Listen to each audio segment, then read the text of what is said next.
Good afternoon, everyone. Welcome to our webinar comparing 17025 with ANSI Z540-1 and Z540.3. I am your facilitator, David Feist. Our presenter today is Randy Long. He's excited to be presenting this subject. He is an expert in this. A few logistics as we go through. All attendees of this webinar are muted. We do that so that there's not interference in the background. We will answer your questions at the end of the presentation, and we ask that you submit your questions via the Q&A box, and we will make sure that Randy addresses those. Now, let me tell you a little bit about Randy. Randy was enlisted in the U.S. Navy beginning in 1983.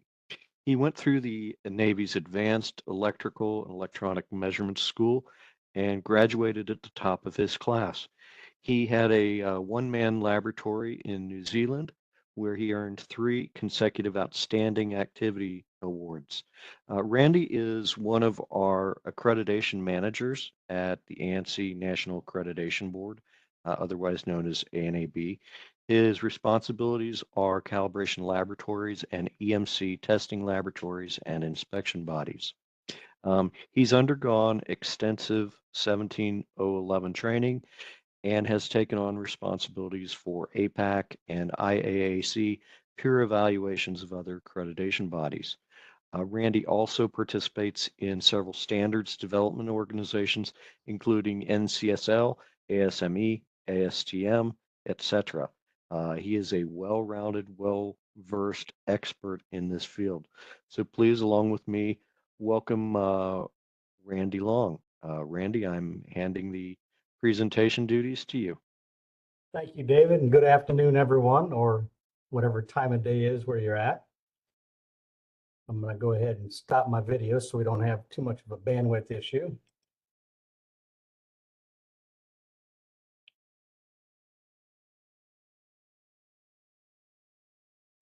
Okay, a little bit of history. In 1994, MIL Standard 45662A was rescinded and ANSI NCSL Z540-1 was issued. The reason for this is we had Guide 25 come along, and it didn't have a lot of the things that a lot of the calibration folks, who primarily from the military, were comfortable with. So many in the United States gravitated toward this new Guide 25, and seeing that perceived weakness, they developed the Z540-1, just to reconcile the two standards. In the late 1990s, popularity of laboratory accreditation to the Guide 25 in response to QS 9000 Revision 3, which is a document by the Big Three automotive folks, began new discussions on uncertainty of measurement, and confusion arose. So in 1999, ISO Guide 25 became ISO IEC 17025.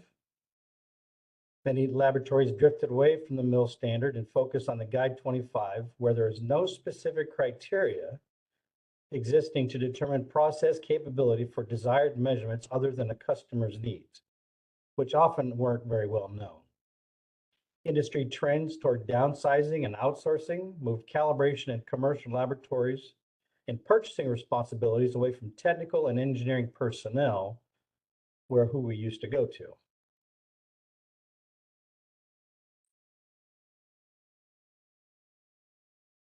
This resulted in personnel requesting services who did not understand, and laboratories were, in many other cases, unable to reach a technical person necessary to provide the needed information. In other cases, laboratories were reporting all TURs are at least 4 to 1 unless otherwise noted. Yet TURs were not often calculated or retained as records. And I'll get into what a TUR here is shortly. Where laboratories did have TURs, they were not part of any decision rule to either qualify the measurement process prior to the measurement or effect a statement of compliance or conformity after said measurement or series of measurements. In 2005, ISO IEC 17025 was revised slightly, and the NCSL committee sought to revise Z540-1. This presented a problem, and they decided to write a whole new standard as a replacement so as not to affect current contracts related to military platforms. And you may be aware, military platforms usually have a long legacy. They're still flying B-52s. They've got ships that are very old. They've got other aircraft that are very old. So they couldn't change those requirements. Z541 was eventually withdrawn as a national standard. Z540.3 came along and introduced a new concept in the metrology world called the PFA, or probability of false acceptance. And this required, where practicable, that the risk of stating conformance to a failed item be limited to 2%. Where not practicable, the 4-to-1 decision rule was still permitted, as the typical risk approaches the 2% PFA goal that they had. Again, it's all about the risk with a decision on conformity. If you call it pass, is it really passing?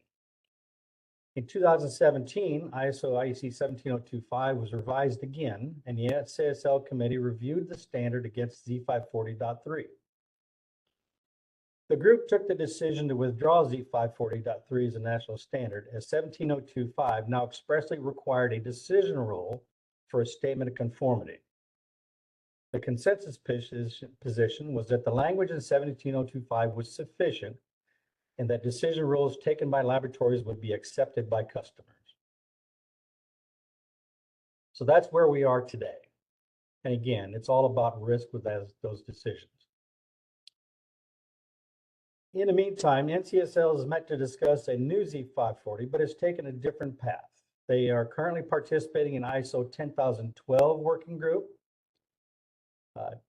Technical Committee 176, Subcommittee 3, Working Group 27, if you like details, to address the organizational aspects of the Z540 standards.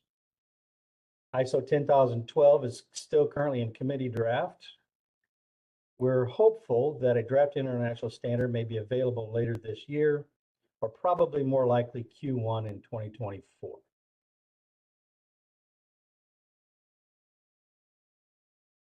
The industry has now fully embraced 17025-2017. When 2017 hit the market, the accreditation bodies, ILAC, decided that a 2-year transition was sufficient, and we have made that transition fully, with the exception of some DoD environmental laboratories that are still working under a quality system based on 2005, but those are very few. Laboratories and customers are still getting used to the myriad of decision rules that can be employed, and more being developed every day. Z540-1 and Z540.3 standards are still very much alive. Even though withdrawn, there are many military platforms which list them as requirements. You'll find many scopes of accreditation with multiple accreditation bodies with one or both standards supplementing their 17025 accreditation.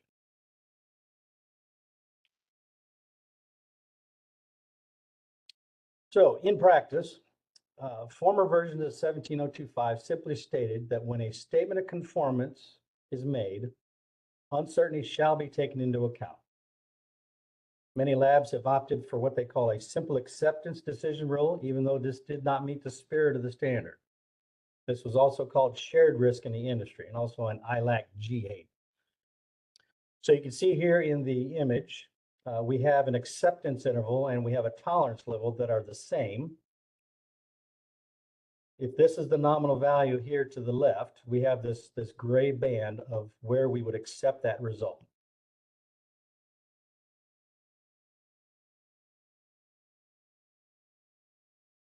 The Z540-1 standard brought the 4-to-1 TER concept forward, with a simple acceptance permitted as long as the 25% uncertainty threshold could be met. This reduced the risk to the military to what was deemed an acceptable level. So now we have the same kind of picture. We have the reading of the device with the uncertainty bounded here. And this is approximately 25% of the entire tolerance. And this is the test uncertainty, not the measurement uncertainty. They're two different things. Measurement uncertainty includes contributions from the unit under test. A test uncertainty does not. Other common decision rules other than this 25% is 33%. You'll find that in mass calibrations, either through the ASTM or the NIST methods. You'll see a 3-to-1 uncertainty ratio. And there are a few folks out there that like that 10-to-1 ratio from the old gauge maker tolerance books, although that's not possible in many cases. So as long as the reading is within this tolerance limit, even though the uncertainty might go outside of that limit, this is still an acceptable result because the uncertainty has been dropped to a level sufficient for risk for the military. And this carries over from the old MIL standard, so it goes back a long time.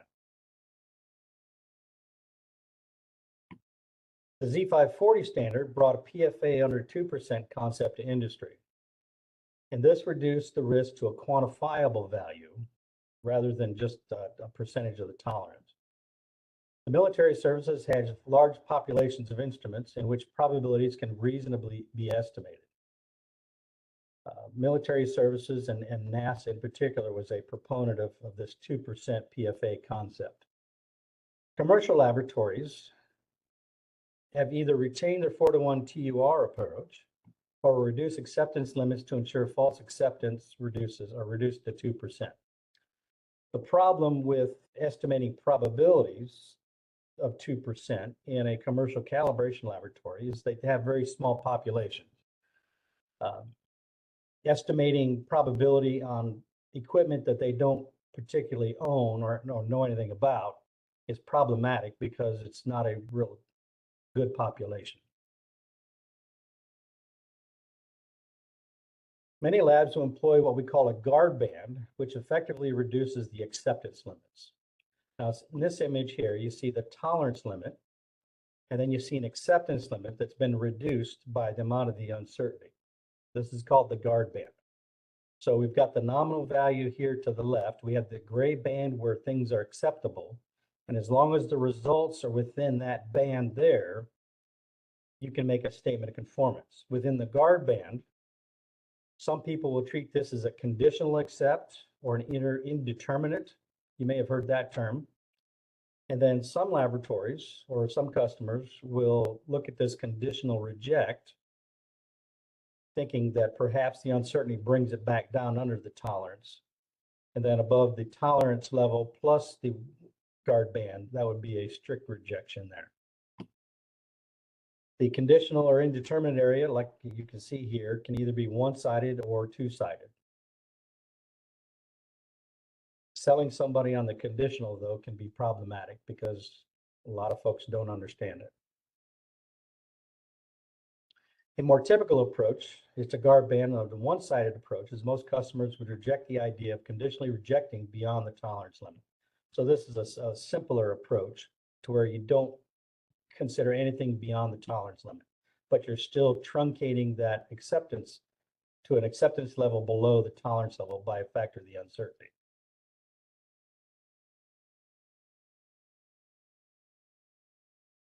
Some references for this were ANAB's guidance document 2700, guidance on reporting uncertainty of measurement for calibration laboratories. This document includes definitions from the Z540 standards and clarifies the 4-to-1 decision rule. Another good document with decision rules is ASME B89.7.3.1. That has several decision rules in there. You might take note that ASME in the B89 group, we default to the 4-to-1 uncertainty ratio, and we are departing for gauge blocks, but in all other standards so far, we're going to a 4-to-1 decision rule. And again, there's ILAC G8, which was updated in 2009, guidelines and decision rules and statements of conformity. This document discusses and illustrates several decision rules as well. Now, these references, there are actually many more decision rules that could be taken. Let's see, NASA has the 89% rule, which relies on end of period reliability. And again, this kind of approach takes a lot of data a lot of crunching math.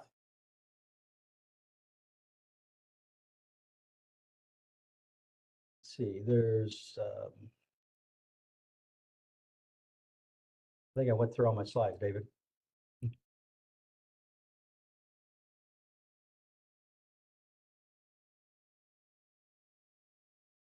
Yes, I did.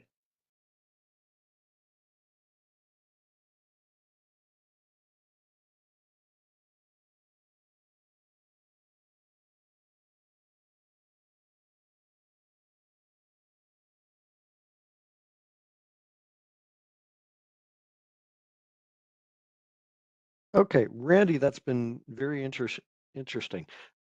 There are several questions in the chat. It says that good afternoon. Many are confused about the dot or dash, dash one, dash two, and dot three. Was this simply ANSI changing their numbering protocol, or what's the reasoning behind this? Yes, it's actually exactly right.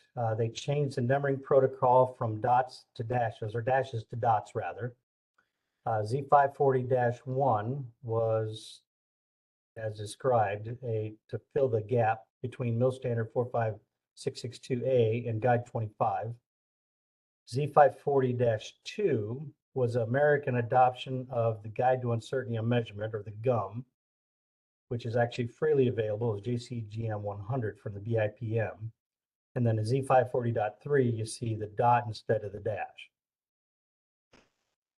Okay, thank you, Randy.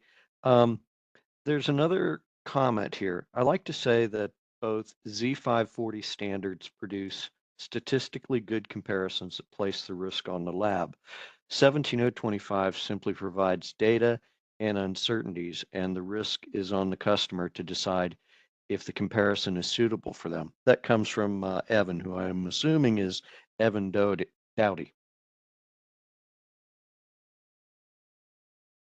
Well, with the new 2017 version of 17025, the decision rule has to be declared by the laboratory or in cooperation with the customer, and then the two parties have to agree on the decision rule.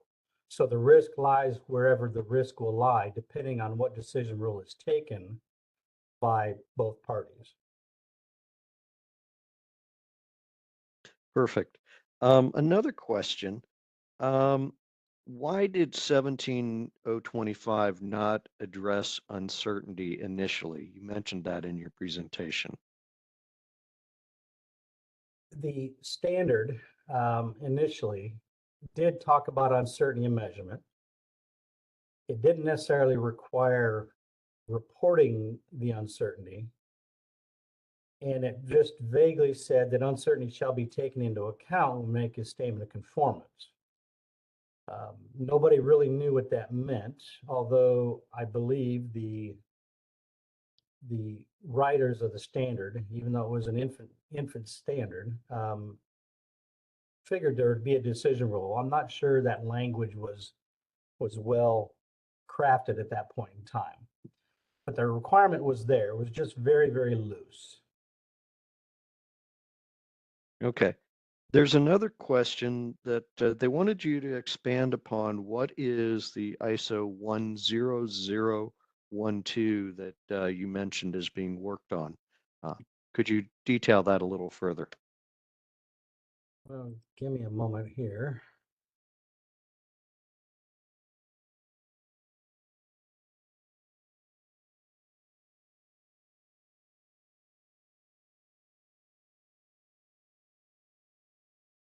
So ISO 10012 is the management system related to measurement. Its title is Requirements for Measurement Processes Measuring Equipment. So it's a companion to, let's say, ISO 9001, specifically for measurement processes. And these can be processes in a laboratory, a testing laboratory, a manufacturing organization. Whoever has a measuring process and uses measuring equipment might adopt this standard in their quality management process.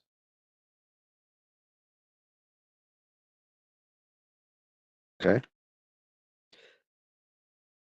Can you expand upon the 4-to-1 TUR ratio mentioned? You mentioned it several times, but I'm still not certain what it is. So going back to the old MIL standard, I'll try to quote as best I can. It's like the process for the measurement, the uncertainty contributed by the measurement process, which is the equipment, the laboratory, the environment, shall be less than 25% of the tolerance of the unit under test.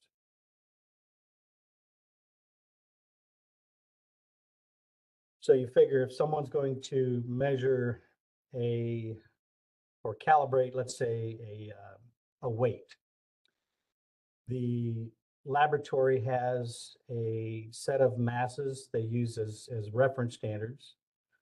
They have a mass comparator or a digital scale or something of that sort that they're going to perform that measurement with. You have the local acceleration due to gravity. You have temperature. You have maybe drafts in the room. The resolution of the mass comparator. Those are all things that the laboratory would bring to the measurement process.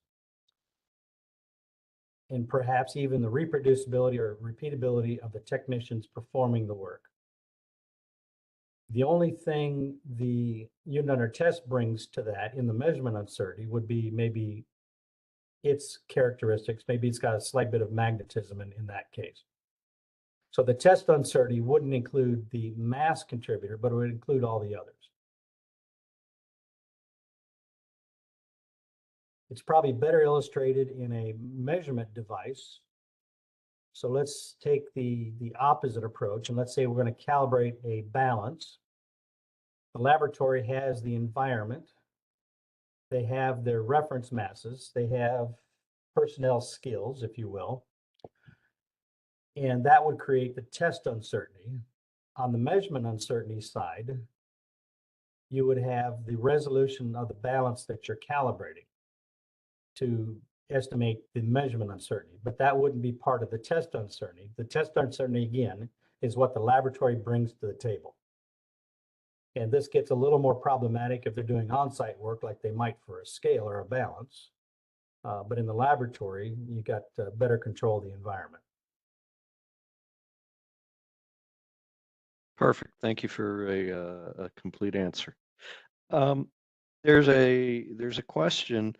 Any suggestions for our laboratory as we are still using Z540-1?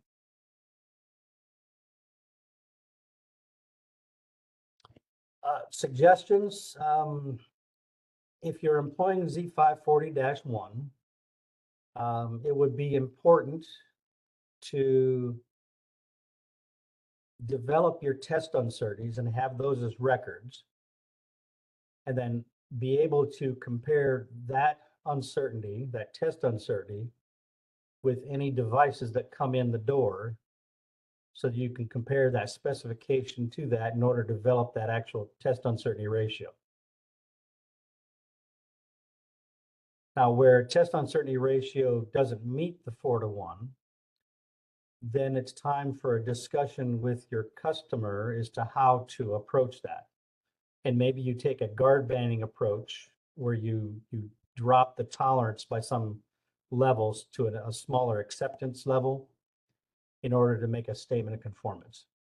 Or you perform a calibration where you're not saying pass or fail, and then the risk is completely on the customer to evaluate the readings and the uncertainties.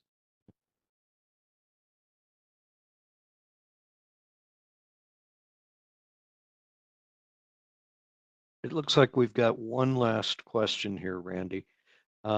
It's how does the measurement community, since you're an expert in this, reconcile the continued use of what are officially obsoleted standards versus standards that are considered current?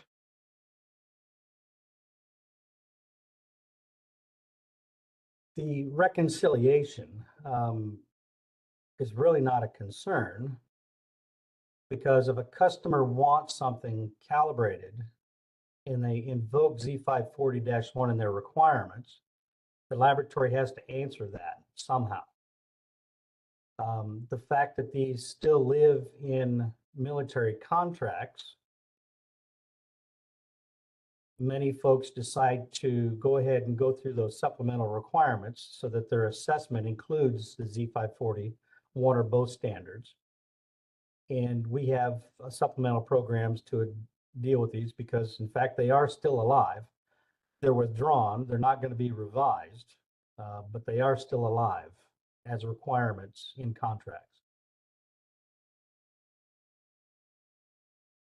Okay, thank you very much. Randy, there's a question here for clarification, please. Do you understand that the TUR test uncertainty that the lab brings does not include measurement uncertainty, i.e. the 4-to-1 ratio does not include equipment uncertainty?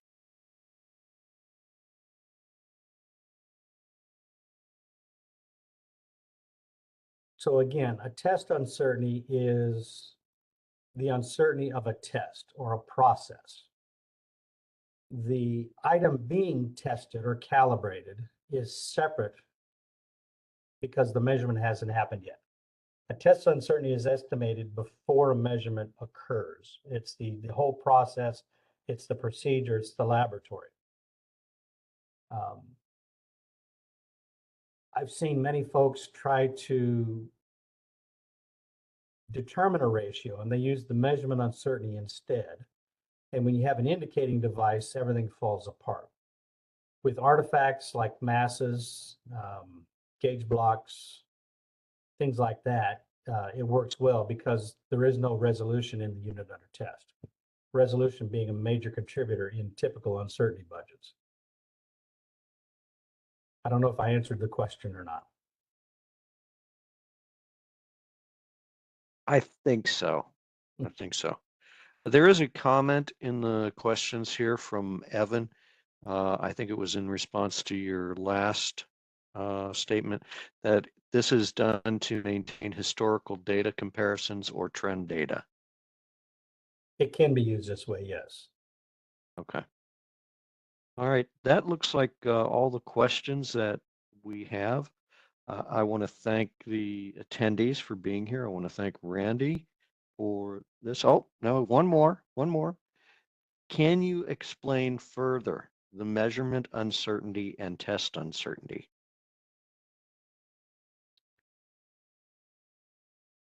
Well, let's take a thermometer, for instance. If I'm going to calibrate a thermometer, I have a process which includes a reference thermometer, maybe a temperature bath. The temperature bath will have uniformity and stability.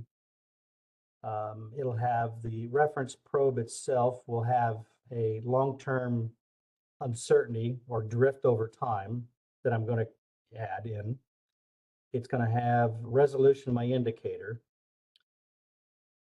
So let's say we have the reference standard, we have the bath that we're going to use to make the measurements, and we have the stability and uniformity of the bath itself. Those would occupy the side of the equation as the test uncertainty. So we do it like we would any typical uncertainty budget, root sum square of all those contributors. That would be the test uncertainty. As soon as I bring a new device in that I'm going to calibrate, let's say it has 0.1 degree resolution, so thermocouple base instrument, and I'm going to put it in this bath, the measurement uncertainty then becomes the test uncertainty along with the resolution of this new unit under test, and maybe its short-term repeatability characteristics.